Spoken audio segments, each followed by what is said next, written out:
Bismillahirrahmanirrahim. Assalamualaikum warahmatullahi wabarakatuh. Alhamdulillah, wassalatu wassalamu ala rasulihil karim, nabiyina Muhammadin wa ala alihi wa ashabihi ajma'in. Teman-teman sekalian, insyaallah pada kesempatan hari ini kita akan melanjutkan pembahasan tentang reformasi metodologi hubungan internasional dalam perspektif Islam. Yang kita ketahui di tengah perubahan dunia yang berlangsung seperti sekarang ini, maka hubungan internasional menghadapi banyak isu, banyak persoalan, tren atau aktor yang selalu berkembang, yang kemudian memunculkan suatu ide atau suatu pemikiran bahwa perlu ada reassessment atau rethinking ulang, pemikiran ulang atau pengkajian ulang terhadap teori, metode, dan data-data empiris dalam hubungan internasional. Yang kita ketahui, teman-teman sekalian, bahwa teori itu paling tidak punya 4 tahapan atau 4 syarat kronologis yang perlu ada dalam sebuah teori. Jadi teori itu perlu menjelaskan, teori itu perlu mendeskripsikan, kemudian perlu menjelaskan, perlu menginterpretasikan, dan memprediksi suatu fenomena. Jadi kalau dilihat menjelaskan, jadi dia harus mendeskripsikan. Maksudnya adalah menyampaikan realita apa adanya. Jadi ada apa realita yang terjadi. Dia harus bisa menggambarkan realita tadi. Kemudian mengexplain, berarti mencoba untuk menjawab dengan pertanyaan why. Kalau mendescribe itu pertanyaan adalah how. Kemudian explain itu pertanyaan mengapa. Interpretasi berarti mencoba untuk mencari ada apa di balik itu dan memprediksi bahkan what will happen in the future. Ini di antara properties dalam sebuah teori. Sehingga teman-teman sekalian, ketika seseorang membuat teori, 4 tahap ini perlu untuk dia lakukan. Nah, meskipun kita ketahui ada karakter yang berbeda dalam teori, terutama dengan tradisi Amerika dan tradisi Eropa. Dalam tradisi Amerika biasanya pendekatan teori itu sangat bersifat positivis, jadi harus ada data-data yang empiris, data-data positivis yang dia ketika melakukan sebuah penelitian tadi, maka harus ada terms operasionalnya. Harus bisa menggambarkan kausalitas. Kalau A, kenapa dia bisa menjadi B. Bahkan hipotesisnya pun itu perlu diuji coba. Itu pendekatan yang dilakukan oleh Amerika. Makanya kadang-kadang pendekatan Amerika ini sangat kuantitatif. Itu yang selama ini berkembang. Nah, adapun dalam pendekatan Eropa, teman-teman sekalian, maka teori itu lebih dipahami sebagai sesuatu yang bersifat reflektif. Jadi ketika kita sudah membuat suatu pertanyaan, apakah pertanyaan itu yang bersifat spesifik atau pertanyaan yang bersifat general, sudah terorganisir dengan baik, maka kita tinggal mencoba untuk membangun interrelasi antara konsep dan kategori yang akan kita sampaikan. Artinya tanpa perlu kemudian ada uji coba yang sifatnya positivis. Nah, di samping pendekatan yang berkembang pada Amerika atau mungkin Eropa yang selama ini kita pahami sebagai Western perspektif, maka sekarang juga muncul yang disebut dengan non-Western perspektif. Dan di antara yang mengembangkan non-Western perspektif adalah Song Shening. Dia mempublish suatu buku yang berjudul Membangun Teori Hubungan Internasional dengan Karakteristik China, misalnya. Dan ini sudah diterbitkan dalam Journal of Contemporary China. Jadi melihat hubungan internasional dengan perspektif China. Kemudian Abdul Hamid Abu Sulaiman, dia juga menulis buku, bahkan ini sudah lebih lama tahun 1987, itu berkaitan dengan teori Islam, menuju teori Islam dalam hubungan internasional, sebuah panduan baru untuk metodologi dan pemikiran. Ini diterbitkan oleh Triple IT, International Institute of Islamic Thought. Ya. Dan ini ya termasuk tadi ya sama bagian untuk membangun interpretasi hubungan internasional yang non perspektif dengan pendekatan Islam. Nah, sekarang ketika kita ingin membangun suatu teori yang non-Western perspektif, ini juga sebenarnya kan dikembangkan di India juga mereka membangunnya, Indian perspektif, atau mungkin juga Hindu perspektif, atau bahkan dengan agama lain ada itu ya membangun pendekatan-pendekatan yang tidak Western. Nah, Archaya dan Buzan mereka mengatakan kalau kita ingin membangun sebuah teori yang ini non-Western ya atau Western sebenarnya, maka paling tidak ada beberapa hal yang harus diperhatikan. Jadi kalau kita ingin melihat misalnya sebuah teori yang kita sebut ini non-Western dan dia bisa diakui sebagai teori dalam hubungan internasional, maka ada beberapa syarat. Ya. Yang pertama harus ada acknowledgement, ya, penerimaan yang secara ekstensif itu oleh para ilmuwan dalam hubungan internasional mengakui bahwa itu adalah teori. Jadi teori itu baru dikenal kalau kemudian para ilmuwan dalam bidang hubungan internasional, ya, teori HI maksudnya, mengatakan iya, memang ini adalah sebuah teori. Jadi tidak ada kemudian yang mempersoalkan. Atau ya maka sesuatu itu akan diidentifikasi sebagai teori dalam hubungan internasional, ya meskipun mungkin belum mendapatkan recognition pengakuan yang banyak dari orang-orang, ya teman-teman sekalian, maka pemiliknya saja itu sudah mengatakan ini adalah teori, ya.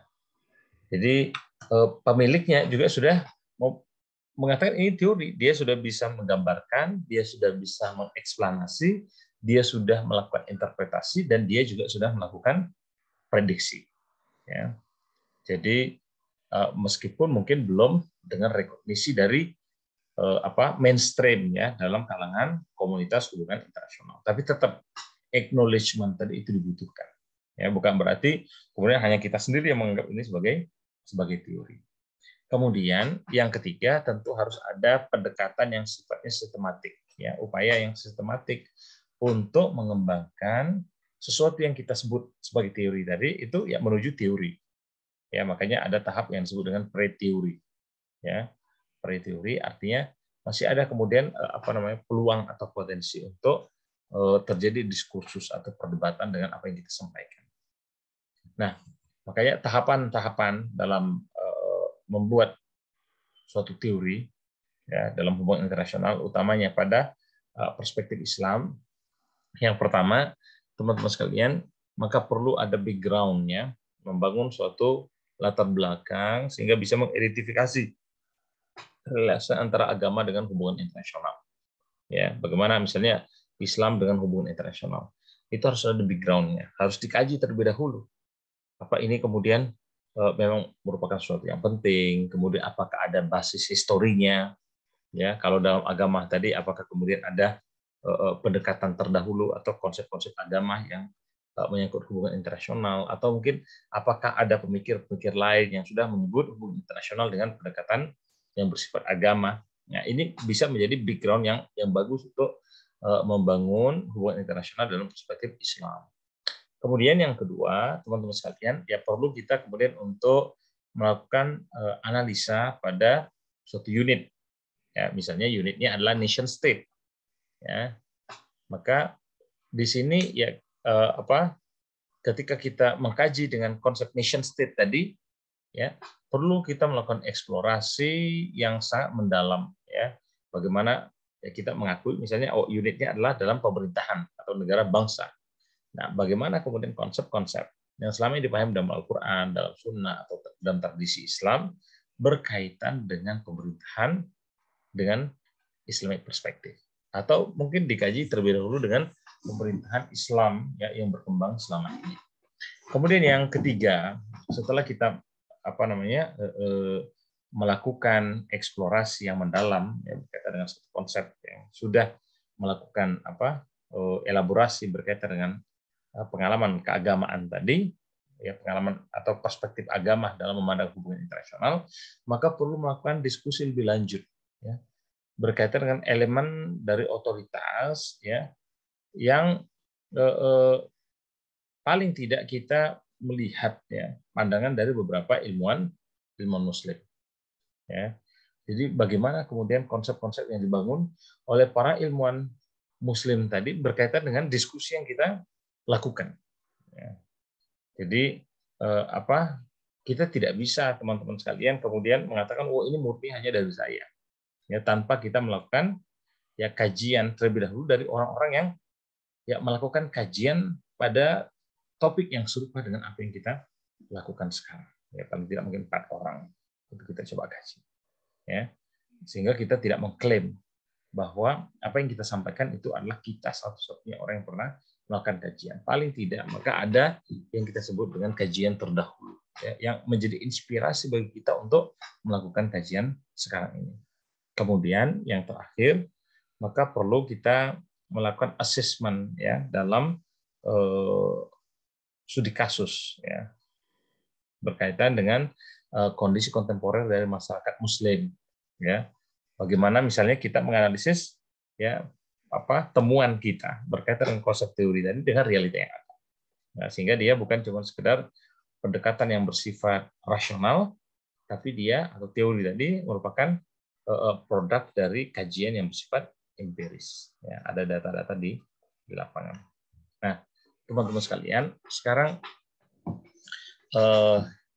kita, ya, sebelum tadi bicara lebih dalam tentang teori, maka perlu juga paham, ya, ada teori, ada konsep, ya, misalnya ide tentang internasional dan Islam, ya. Jadi ide tentang internasional dan Islam. Nah, apakah kemudian, ya, ide internasional itu versinya, ya, itu sama kita pahami sebagai konsep internasional dalam negara modern, ya. Kenapa? Karena kalau kita lihat, ya, internasional dalam negara modern berarti inter-nation, ya. Nah, sekarang lihat HI dalam perspektif Islam, apakah akan menggunakan konsep ini juga apa tidak? Karena nation adalah Western perspektif, ya. Karena nation state adalah produk dari Barat. Nah, atau kita mencoba tetap menggunakan terminologi yang sama, tapi mendefinisikan atau membuat suatu definisi yang berbeda. Ya, kenapa? Karena ada orang-orang yang mereka telah menyampaikan tentang internasional ini dengan pandangan yang lebih luas, ya, berkaitan dengan interaksi manusia dan masyarakat yang dia tidak kemudian sekedar bersifat, ya, locality, ya. Maka di sini kita perlu mendefinisikan ulang, ya, atau membuat konsep batasan pada diri kita dalam menerjemahkan apa yang dimaksud dengan internasional. Ya, karena apa? Tesis, ya, dalam kajian Islam ini, teman-teman sekalian, ya, perlu kita lihat apakah ini memang kemudian segala sesuatu itu harus berhubungan atau diproduksi oleh Muslim, ya. Apa kita kemudian sebenarnya tidak harus dari kelompok Muslim, ya, ketika berbicara tentang pemikiran politik Islam, atau ketika kita bisa bicara tentang HI dalam perspektif Islam, tapi kita bisa melakukan adaptasi, ya, adaptasi berkaitan dengan tradisi, ya, dari masyarakat asing di luar Islam tadi, ya. Jadi kita misalnya melihat, ya, bagaimana tradisi dari bangsa Arab, ya, bagaimana Islam dia bisa meluas, ya, dulu dari Arab kemudian menjadi Persia, ke India, ke Cina. Maka dari sini kita sudah akan melihat, teman-teman sekalian, ya, pemahaman Islam itu tidak pure kemudian berdasarkan teks, tapi pemahaman Islam itu sudah terpengaruh dengan interpretasi dari, ya, orang-orang, ya, yang berasal dari berbagai daerah tadi, sehingga orientasi, ya, dalam kajian HI dengan perspektif Islam itu tidak lagi bersifat monolitik, ya, tapi ada pemahaman mungkin pengaruh dari budaya setempat, pengaruh dari ruang, ya, karena ada yang disebut dengan relativism, ya. Kalau oleh Hegel itu disebut sebagai cultural relativism. Jadi satu tempat pandangan tentang suatu hal itu dengan tempat lain itu bisa berbeda. Ya, begitu juga dalam konteks waktunya. Nah, ini perlu teman-teman sekalian untuk kita kaji, ya, untuk kita pahami sebelum kita mengembangkan teori dalam hubungan internasional dengan perspektif Islam. Ya, kemudian juga biasanya ya kalau kita ingin mengembangkan kajian dalam HI dengan perspektif Islam ini, maka kita tidak menggunakan American style yang sangat positivis, ya, dalam melakukan teorisasi, ya, atau membangun teori HI dengan perspektif Islam. Ya, selama ini biasanya kajiannya lebih bersifat atau lebih mendekati dengan pendekatan atau gaya dari Eropa yang bersifat reflektif. Ya, jadi kita kalau mau mengkaji misalnya ayat, sejarah Nabi, ya, sejarah Khulafaur Rasyidin, sejarah khilafah dihubungkan dengan konteks sekarang, maka yang paling ya memungkinkan ya itu adalah berdasarkan kajian yang bersifat reflektif, dan ini yang selama ini dikembangkan oleh masyarakat Eropa. Oke. Nah, teman-teman sekalian, jadi mungkin muncul pertanyaan, kenapa kok kemudian kita harus melakukan kajian tentang HI dengan perspektif Islam?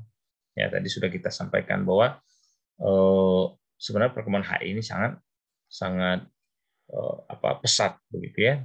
Kajian perspektif yang digunakan itu juga berkembang, dan bahkan kalau kita lihat dalam beberapa dekade terakhir ini ada kajian-kajian atau peningkatan kajian yang mencoba melihat HI itu dengan perspektif agama, ya.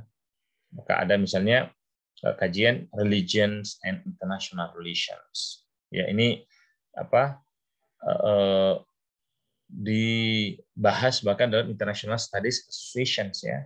Jadi didirikan seksi atau suatu tema tersendiri itu dalam organisasi ya International Studies.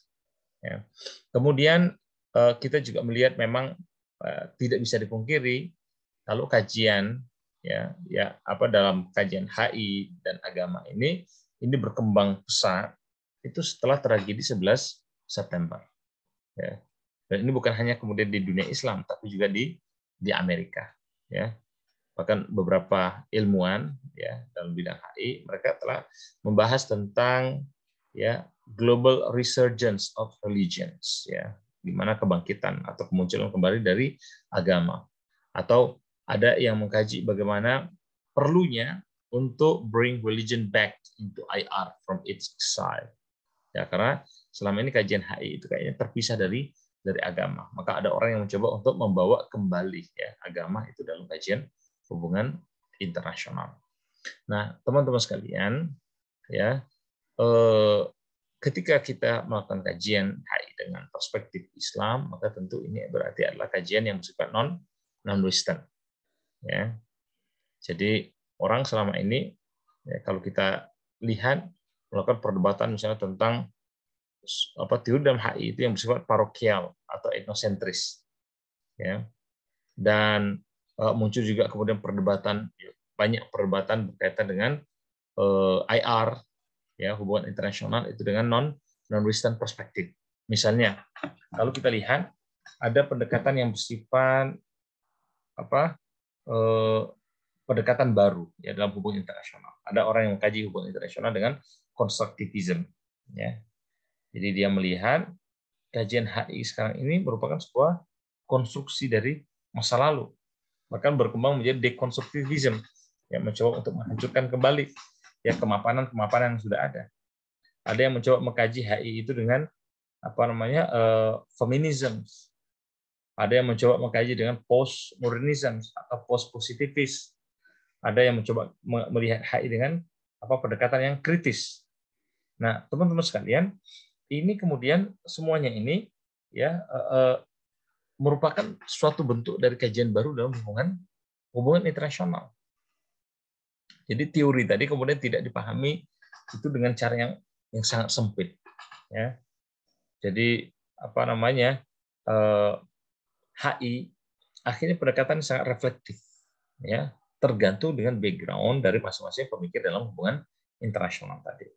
Kemudian kalau kita lihat secara jumlah, ya, jurusan-jurusan HI ya, dengan negara non-Western ini berkembang banyak jumlahnya, kualitasnya.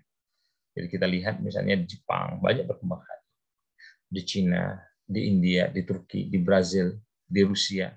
Ya, mereka mengembangkan jurusan hubungan internasional dan mau tak mau akhirnya kajian-kajian yang bersifat lokal dengan perspektif lokal dengan sensitivitas ya masyarakat lokal itu juga memberikan pengaruh ya ketika mereka mengkaji hubungan internasional tadi ya. Dan kalau kita lihat ya perkembangan dari non-Western power ya ketika mereka tadi menawarkan suatu visi ya, yang bersifat alternatif dari bagaimana tata dunia ke depan ini ya membuat mereka kemudian melakukan diskusi yang banyak ya. Kalau kemudian memang ada kajian HI dengan perspektif non-Western, maka ini akan seperti apa kata mereka. Ya bagaimana tata dunia ke depannya. Kenapa? Kalau kita lihat ya bahwa non-Western ya ketika melihat kajian hubungan internasional selama ini kata mereka terjadi superiority of the Western IR ya. Jadi kajian tadi sangat westernized perspektif superior ya. Kita harus selalu meletakkan barat di atas. Ada hegemoni ya dari perspektif barat dalam hubungan internasional ya. Bahkan non-Western ya dalam kajian teori hubungan internasional itu tidak bisa kemudian melakukan akses ya dengan komunitas masyarakat barat sehingga ketika ingin menguji kajian tadi itu kemudian juga mengalami keterbatasan ya. Kemudian dari non-Western itu ada keterbatasan secara sumber dari sisi pendanaan, dari sisi kebebasan untuk menyampaikan pendapat, lingkungan untuk kebebasan menyampaikan pendapat ya di negara-negara non-Western itu yang berbeda dengan komunitas pada masyarakat barat ya. Apalagi kemudian kalau kita lihat perkembangan intelektual ini juga membutuhkan waktu teman-teman sekalian ya. Maka dengan kondisi ini ya pandangan bahwa perlu ada pendekatan ya HI dengan perspektif non-Western itu diperlukan ya, meskipun ya lagi-lagi ya, kajian ini belum bisa kemudian sepenuhnya itu dikembangkan dengan baik ya, karena ya tadi juga ada beberapa alasan tadi. Jadi kondisi ini satu sisi merupakan modality bagi kelompok non-Western termasuk Islam untuk mengembangkan kajian dalam bidang hubungan internasional. Pada aspek lain ini juga kemudian menjadi suatu tantangan ya dalam kajian hubungan internasional dengan non-Western perspektif. Nah, dalam Islam misalnya kalau kita lihat selama ini ya kajian ya seperti dalam pertemuan sebelumnya telah kita bahas itu lebih banyak bersifat tradisional ya. Misalnya bicara tentang bagaimana memahami HI itu sesuai dengan Al-Qur'an, sesuai dengan Sunnah, sesuai dengan konsep syiar ya. Kemudian akhirnya mengembangkan konsep ummah ya, padahal sekarang orang sudah berada pada konsep nation state. Nah, bagaimana ummah ini harus diimplementasikan dengan konsep nation state ya. Kemudian dalam pendekatan tradisional sebelumnya kita sudah bahas bahwa itu Islam masih mengembangkan Darul Islam, konsep Darul Islam atau konsep Darul Harb atau Darul Suluh ya. Dalam syiar itu ada konsep musta'man ya, ada konsep aman, ada konsep dhimmi, ada konsep jizyah, ada konsep kharaj ya, darul ahad dan seterusnya. Jadi ide ini yang masih coba dikembangkan dalam hubungan internasional dengan perspektif Islam. Tapi ya yang menjadi persoalan sekarang adalah bagaimana kemudian nilai-nilai tadi itu bisa disintesiskan dengan perkembangan dalam kajian hubungan internasional di era kontemporer yang mau tak mau kemudian perlu meminjam beberapa konsep dari Western perspektif. Nah, teman-teman sekalian, menurut Turner ada beberapa prinsip penting ya dalam kajian hubungan internasional dengan perspektif Islam. Ya, pertama adalah bahwa the state and sovereignty, ya, negara dan kedaulatan itu merupakan satu kesatuan dengan konsep ummah, ya, yang ini dibangun dengan konsep asobiyah. Jadi konsep ummah pada negara dan kedaulatan, ya, itu perlu kemudian untuk menjadi satu kesatuan. Nah, implementasinya seperti apa? Nah, ini yang kita perlu memikirkan, ya, di era sekarang. Misalnya kita dengan Malaysia, tapi kita harus membangun konsep ummah meskipun kita berbeda secara negara dan kedaulatan, atau kita harus seperti apa? Kemudian yang kedua adalah konsep Darul Islam dan Darul Harb, yang diantaranya juga ada Darul Ahad, ya, bagaimana kemudian pola relasi, ya, yang harus dibangun, ya, pada negara yang Darul Islam, negara yang Darul Harb, atau negara yang Darul Ahad, ya. Begitu juga berkaitan dengan keyakinan ontologis terhadap Allah, ya, bagaimana keyakinan terhadap Al-Qur'an, terhadap sunnah, ya, dan bagaimana implementasi, ya, makna dari keyakinan tadi atau kepercayaan terhadap Al-Qur'an atau konsep-konsep dalam Al-Qur'an dan sunnah itu diimplementasikan pada hubungan internasional dengan konsep Islam, ya. Nah, kemudian teman-teman sekalian, ya, akhirnya kalau kita lihat, ya, sekarang ini ada paling tidak 5 kemungkinan, ya, dari versi bagaimana kemudian memahami hubungan internasional dengan Islamic perspektif. Ada kelompok yang sifatnya sangat konservatif. Jadi bagi mereka, ya, konsep ummah, maka berarti ini harus dengan menghilangkan, ya, menegasikan, ya, suatu fundamental yang suatu unit yang sangat fundamental dalam HI. Jadi ummah berarti menolak konsep nation state, ya. Legitimasi dari teritorial atau kedaulatan teritorial sebuah negara tidak diakui, ya. Jadi konsep atau kelompok yang konservatif ini mereka bahkan menolak konsep Westphalian. Kata mereka, Westphalian adalah produk Barat dan tidak punya tempat dalam pemikiran Islam, ya. Karena itu tidak ada pilihan kecuali harus mengembangkan pan-Islamisme. Nah, ini kelompok pertama yang dinilai adalah kelompok yang konservatif. Kemudian yang kedua adalah kelompok yang solidaris, ya. Jadi dia masih mengakui konsep nation state, kedaulatan, ya, atau yang bersifat teritorial atau konsep Westphalian. Jadi ini masih bisa menurut mereka oleh kelompok yang solidaris ini untuk diterapkan di era sekarang ini, ya.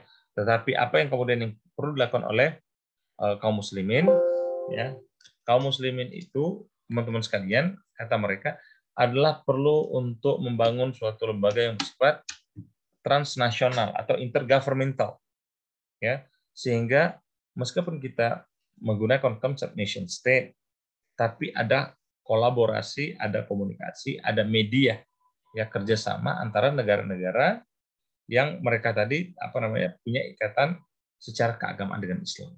Ya, mungkin artinya ada seperti unit regionalism, ya, seperti European Union misalnya. Yang ini merupakan tahap untuk membangun konsep masyarakat secara bersama. Ya, menurut mereka dengan adanya misalnya OKI, ya, OKI Organization of Islamic Cooperation, ini merupakan awal yang bagus, ya, untuk membangun konsep ummah. Meskipun kita tetap dengan menggunakan konsep nation state. Kemudian yang ketiga, ini ada konsep Iranian, ya, konsep Iranian yang kalau kita ingat, ya, pertemuan sebelumnya dalam pendekatan Syiah itu, ya, mereka sering menggunakan konsep mustakbirin, ya, mustada'afun. Ya, jadi bagaimana kelompok imperialis yang arogan mereka berhadapan dengan kelompok yang tertekan. Nah, ini lebih dekat kemudian dengan Marxism, ya, atau mungkin kita bisa menyebut mungkin Islamic Marxism, ya. Tapi ini istilah mungkin ya belum lazim, ya. Tapi Iranian itu kalau kita lihat dia banyak kemudian meminjam konsep Marxis, ya, membenturkan antara kelompok yang powerful dengan kelompok yang lemah, ya. Ya, bagaimana kemudian perjuangan ini mereka akan terus berlangsung sebagai sebuah perjuangan agama sampai nanti Imam Mahdi akan datang dan mewujudkan keadilan di muka bumi ini. Kemudian ada konsep yang keempat ya yang dikembangkan adalah dengan melakukan Islamisasi. Ya, ini diinisiasi oleh para ilmuwan di International Institute of Islamic Thought ya di Amerika di bawah kepemimpinan dari Ismail Faruqi ya. Upaya bagaimana kemudian melakukan Islamisasi ilmu ya termasuk dalam bidang hubungan internasional. Ya mereka perlu melakukan sintesis ya dalam pengetahuan modern dengan legasi dalam kajian Islam tradisional. Sehingga apa? Akan tersampaikan pesan moral ya dari Islam tadi dalam menganalisa ilmu sosial, utamanya hubungan internasional. Ya, jadi ilmu yang dari Barat itu diterima, ya, tapi perlu kemudian disaring ya sebagai sebuah proses untuk melakukan Islamisasi. Ya, dicoba untuk dikaji dengan mengutamakan kepentingan dari umat Islam. Kemudian ada pendekatan yang bersifat empiris, ya, dan ini menggunakan dua konsep ya yang dikembangkan oleh Ibnu Khaldun, yaitu konsep asabiyah dan konsep atau pendekatan lingkaran ya atau siklus ya, pendekatan siklus dalam sejarah kehidupan manusia ya, yang mana memang manusia tadi seperti organisme, jadi mereka ini arise and fall, mereka itu grow ya and down ya, mengalami decline, dan bahkan negara pun itu suatu saat bisa mati. Jadi peradaban ini dipergilirkan. Nah, ketika sekarang saya mengakui bahwa memang pendekatan Barat yang berkuasa, maka muncul keyakinan bahwa suatu saat akan ada kemunduran dari peradaban Barat. Ya seperti Rodah tadi, kalau sekarang umat Islam mungkin ada di bawah, maka muncul keyakinan dari kelompok ini bahwa suatu saat kemudian Islam tadi juga akan di atas membawa pendekatan baru dalam kajian hubungan internasional. Nah, meskipun demikian, teman-teman sekalian, ya tetap beberapa kritik ya berkaitan dengan perspektif Islam dalam hubungan internasional. Ya, yang mana kalau kita lihat kebanyakan dari studi ya yang berkaitan dengan Islam atau pendekatan Islam dalam hubungan internasional ini selama ini masih banyak yang bersifat normatif, belum empiris.